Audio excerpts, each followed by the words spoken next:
महाराष्ट्राला मिळालेलं होतं. अजितदादांचा कधीच राग येत नव्हता. आम्ही तर त्यांच्या विरोधी पक्ष म्हणूनही काम केलं, त्यांच्याबरोबरही काम केलं. आणि कामाच्या बाबतीमध्ये जर कोणी तत्पर असेल आणि स्पष्ट सांगणार असेल तर ते अजितदादा होते.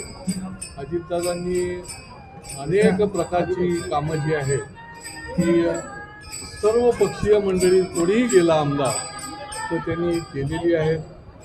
जनतेचं हित आहे की नाही हे बघून त्यांनी काम केलेलं आहे.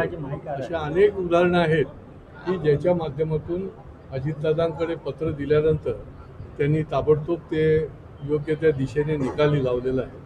आणि त्याच्यामुळे उत्तम असा प्रशासन आणि शिस्तप्रिय विधिमंडळामध्ये देखील विधिमंडळाची जी आचारसंहिता आहे ती जर कोणी पाळली नाही तर अजितदादा स्वतः उठून त्या संबंधित नवीन आमदाराला जुन्या आमदाराला सांगत असत की हे अशा प्रकारचं ही इथली प्रथा परंपरा नाही, अशा पद्धतीनेच वागायला पाहिजे.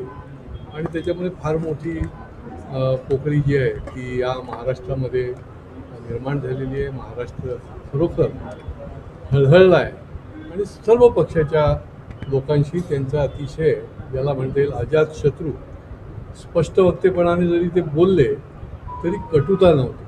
त्यांचं मन जे आहे दिल जे आहे ते साफ होतं आणि त्याच्यामुळेच अजितदादा हे हवे हवेसे सगळ्यांनाच वाटत होते.